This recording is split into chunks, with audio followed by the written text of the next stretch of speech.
रामायण का हिंदू धर्म में एक विशिष्ट स्थान है। मनुष्य जाति के जीवन और उनके कर्मों का विशेष प्रकार से रामायण में विवरण दिया गया है। इसमें भगवान राम और देवी सीता के जन्म एवं जीवन यात्रा का वर्णन है। हम में से अधिकांश लोगों को रामायण की कहानी पता है, लेकिन इस महाकाव्य से जुड़े कुछ ऐसे भी रहस्य हैं जिनके बारे में लोगों को जानकारी नहीं है। आज हम आपके सामने रामायण से जुड़े ऐसे ही 13 रहस्यों को उजागर कर रहे हैं। ऐसा माना जाता है कि मूल रामायण की रचना ऋषि वाल्मीकि द्वारा की गई थी, लेकिन कई अन्य संतों और वेद पंडितों जैसे तुलसीदास, संत एकनाथ इत्यादि ने भी इसके अन्य संस्करणों की रचना की है। हालांकि प्रत्येक संस्करण में अलग अलग तरीके से कहानी का वर्णन किया गया है, लेकिन मूल रूपरेखा एक ही है। ऐसा माना जाता है कि रामायण की घटना 4वीं और 5वीं शताब्दी की है। 1. रामायण के हर 1000 श्लोक के बाद आने वाले पहले अक्षर से गायत्री मंत्र बनता है। गायत्री मंत्र में 24 अक्षर होते हैं और वाल्मीकि रामायण में 24,000 श्लोक हैं। रामायण के हर 1000 श्लोक के बाद आने वाले पहले अक्षर से गायत्री मंत्र बनता है। यह मंत्र इस पवित्र महाकाव्य का सार है। गायत्री मंत्र को सर्वप्रथम ऋग्वेद में उल्लिखित किया गया है। 2. राम और उनके भाइयों के अलावा राजा दशरथ एक पुत्री के भी पिता थे।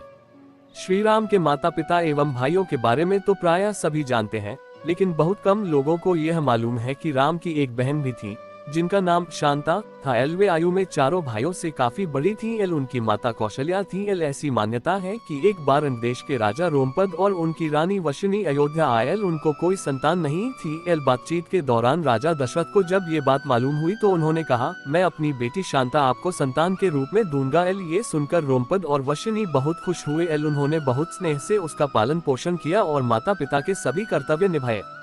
एक दिन राजा रोमपद अपनी पुत्री से बातें कर रहे थे। उसी समय द्वार पर एक ब्राह्मण आए और उन्होंने राजा से प्रार्थना की कि वर्षा के दिनों में वे खेतों की जुताई में राज दरबार की ओर से मदद प्रदान करें। राजा को ये सुनाई नहीं दिया और वे पुत्री के साथ बातचीत करते रहे। द्वार पर आए नागरिक की याचना न सुनने से ब्राह्मण को दुख हुआ और वे राजा रोमपद का राज्य छोड़कर चले गए। वह ब्राह्मण इंद्र के भक्त थे। अपने भक्त की ऐसी अनदेखी पर इंद्र देव राजा रोमपद पर क्रुद्ध हुए और उन्होंने उनके राज्य में पर्याप्त वर्षा नहीं की। इससे खेतों में खड़ी फसलें मुरझाने लगी। इस संकट की घड़ी में राजा रोमपद ऋषिशृंग ऋषि के पास गए और उनसे उपाय पूछा। ऋषि ने बताया कि वे इंद्रदेव को प्रसन्न करने के लिए यज्ञ करें। ऋषि ने यज्ञ किया और खेत खलिहान पानी से भर गए। इसके बाद ऋषिशृंग ऋषि का विवाह शांता से हो गया और वे सुखपूर्वक रहने लगे। बाद में ऋषिशृंग ने ही दशरथ की पुत्र कामना के लिए पुत्रकामेष्टि यज्ञ करवाया था। जिस स्थान पर उन्होंने ये यज्ञ करवाया था वह अयोध्या से लगभग 39 की पूर्व में था और वहां आज भी उनका आश्रम है और उनकी तथा उनकी पत्नी की समाधियां हैं। 3. राम विष्णु के अवतार हैं, लेकिन उनके अन्य भाई किसके अवतार थे? राम को भगवान विष्णु का अवतार माना जाता है, लेकिन आपको पता है कि उनके अन्य भाई किसके अवतार थे? लक्ष्मण को शेषनाग का अवतार माना जाता है, जो क्षीर सागर में भगवान विष्णु का आसन है। जबकि भरत और शत्रुघ्न को क्रमशः भगवान विष्णु द्वारा हाथों में धारण किए गए सुदर्शन चक्र और शंख शैल का अवतार माना जाता है। 4. सीता स्वयंवर में प्रयुक्त भगवान शिव के धनुष का नाम है। हम में से अधिकांश लोगों को पता है कि राम का सीता से विवाह एक स्वयंवर के माध्यम से हुआ था। उस स्वयंवर के लिए भगवान शिव के धनुष का इस्तेमाल किया गया था, जिस पर सभी राजकुमारों को प्रत्यंचा चढ़ाना था। लेकिन बहुत कम लोगों को पता होगा कि भगवान शिव के उस धनुष का नाम पिनाक था। 5. लक्ष्मण को गुदाकेश के नाम से भी जाना जाता है।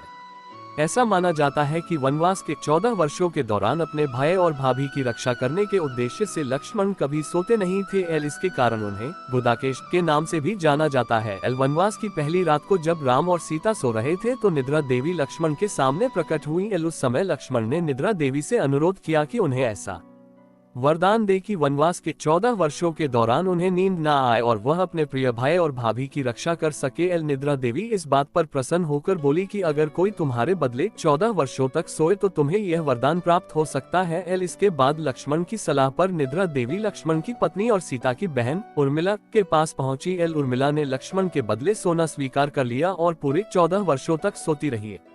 6. उस जंगल का नाम जहाँ राम, लक्ष्मण और सीता वनवास के दौरान रुके थे।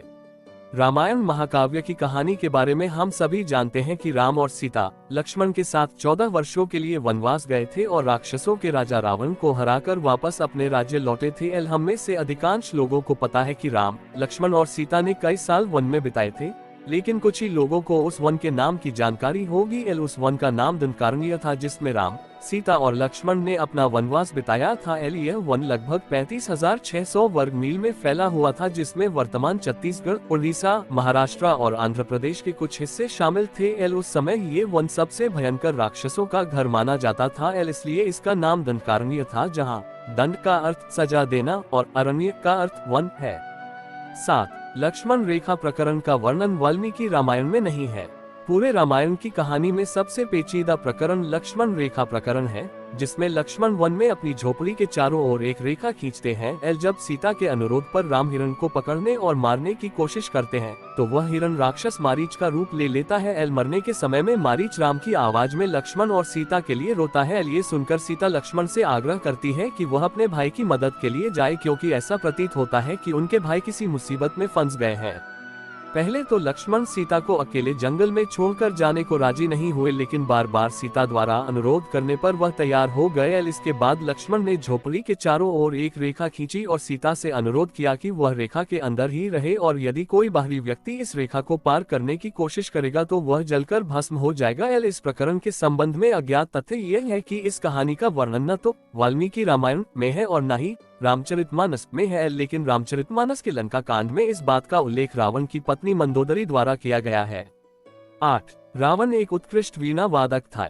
रावण सभी राक्षसों का राजा था। बचपन में वह सभी लोगों से डरता था, क्योंकि उसके 10 सिर थे। भगवान शिव के प्रति उसकी दृढ़ आस्था थी। इस बात की पुख्ता जानकारी है कि रावण एक बहुत बड़ा विद्वान था और उसने वेदों का अध्ययन किया था। लेकिन क्या आपको पता है कि रावण के ध्वज में प्रतीक के रूप में वीणा होने का कारण क्या था? चूंकि रावण एक उत्कृष्ट वीणा वादक था, जिसके कारण उसके ध्वज में प्रतीक के रूप में वीणा अंकित था। हालांकि रावण इस कला को ज्यादा तवज्जो नहीं देता था, लेकिन उसे यही यंत्र बजाना पसंद था। 9. इंद्र के ईर्ष्यालु होने के कारण कुंभकर्ण को सोने का वरदान प्राप्त हुआ था। रामायण में एक दिलचस्प कहानी हमेशा सोने वाले कुंभकर्ण की है। कुंभकर्ण रावण का छोटा भाई था, जिसका शरीर बहुत ही विकराल था। इसके अलावा वह पेटू बहुत अधिक खाने वाला भी था। रामायण में वर्णित है कि कुंभकर्ण लगातार 6 महीनों तक सोता रहता था और फिर सिर्फ एक दिन खाने के लिए उठता था और पुनः 6 महीनों तक सोता रहता था। लेकिन क्या आपको पता है कि कुंभकर्ण को सोने की आदत कैसे लगी थी? एक बार एक यज्ञ की समाप्ति पर प्रजापति ब्रह्मा कुंभकर्ण के सामने प्रकट हुए और उन्होंने कुंभकर्ण से वरदान मांगने को कहा। इंद्र को इस बात से डर लगा कि कहीं कुंभकर्ण वरदान में इंद्रासन न मांग ले, अतः उन्होंने देवी सरस्वती से अनुरोध किया कि वह कुंभकर्ण की जिह्वा पर बैठ जाए, जिससे वह इंद्रासन के बदले निद्रासन मांग ले। इस प्रकार इंद्र की ईर्ष्या की वजह से कुंभकर्ण को सोने का वरदान प्राप्त हुआ था। 10. नासा के अनुसार रामायण की कहानी और आदम का पुल एक दूसरे से जुड़े हुए हैं। रामायण की कहानी के अंतिम चरण में वर्णित है कि राम और लक्ष्मण ने वानर सेना की मदद से लंका पर विजय प्राप्त करने के लिए एक पुल का निर्माण किया था। ऐसा माना जाता है कि यह कहानी लगभग 1750 साल पहले की है। हाल ही में नासा ने पाक जलदमरुमध्य में श्रीलंका और भारत को जोड़ने वाले एक मानव निर्मित प्राचीन पुल की खोज की है और शोधकर्ताओं और पुरातत्वविदों के अनुसार इस पुल के निर्माण की अवधि रामायण महाकाव्य में वर्णित पुल के निर्माण काल से मिलती है। नासा के उपग्रहों द्वारा खोजे गए इस पुल को आदम का पुल कहा जाता है और इसकी लंबाई लगभग 30 किलोमीटर है। 11. रावण को पता था कि वह राम के हाथों मारा जाएगा। रामायण की पूरी कहानी पढ़ने के बाद हमें पता चलता है कि रावण एक क्रूर और सबसे विकराल राक्षस था, जिससे सभी लोग घृणा करते थे। जब रावण के भाइयों ने सीता के अपहरण की वजह से राम के हमले के बारे में सुना तो अपने भाई को आत्मसमर्पण करने की सलाह दी थी। ये सुनकर रावण ने आत्मसमर्पण करने से इनकार कर दिया और राम के हाथों मरकर मोक्ष पाने की इच्छा प्रकट की। उसके कहा कि अगर राम और लक्ष्मण 2 सामान्य इंसान हैं, तो सीता मेरे पास ही रहेगी, क्योंकि मैं आसानी से उन दोनों को परास्त कर दूंगा, और यदि वे देवता हैं तो मैं उन दोनों के हाथों मरकर मोक्ष प्राप्त करूंगा। 12. आखिर क्यों राम ने लक्ष्मण को मृत्युदंड दिया? रामायण में वर्णित है कि श्री राम ने न चाहते हुए भी जान से प्यारे अपने छोटे भाई लक्ष्मण को मृत्युदंड दिया था। आखिर क्यों भगवान राम ने लक्ष्मण को मृत्युदंड दिया था? ये घटना उस वक्त की है जब श्री राम लंका विजय के बाद अयोध्या लौट आए थे और अयोध्या के राजा बन गए थे। एक दिन यम देवता कोई महत्वपूर्ण चर्चा करने के लिए श्री राम के पास आते हैं। चर्चा प्रारंभ करने से पूर्व उन्होंने भगवान राम से कहा कि आप मुझे वचन दें कि जब तक मेरे और आपके बीच वार्तालाप होगी, हमारे बीच कोई नहीं आएगा, और जो आएगा उसे आप मृत्युदंड। इसके बाद राम लक्ष्मण को ये कहते हुए द्वारपाल नियुक्त कर देते हैं कि जब तक उनकी और यम की बात हो रही है वो किसी को भी अंदर न आने दे, अन्यथा वह उसे मृत्युदंड दे देंगे।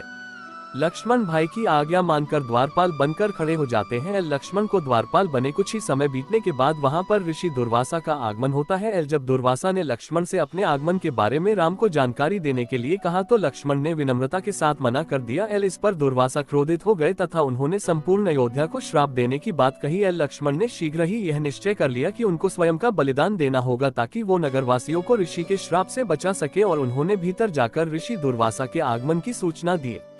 अब श्री राम दुविधा में पड़ गए क्योंकि उन्हें अपने वचन के अनुसार लक्ष्मण को मृत्युदंड देना था। इस दुविधा की स्थिति में श्री राम ने अपने गुरु वशिष्ठ का स्मरण किया और कोई रास्ता दिखाने को कहा। गुरुदेव ने कहा कि अपनी किसी प्रिय वस्तु का त्याग उसकी मृत्यु के समान ही है। अतः तुम अपने वचन का पालन करने के लिए लक्ष्मण का त्याग कर दो। लेकिन जैसे ही लक्ष्मण ने ये सुना तो उन्होंने राम से कहा कि आप भूलकर भी मेरा त्याग नहीं करना। आपसे दूर रहने से तो यह अच्छा है कि मैं आपके वचन का पालन करते हुए मृत्यु को गले लगा लूं। ऐसा कहकर लक्ष्मण ने जल समाधि ले लिया।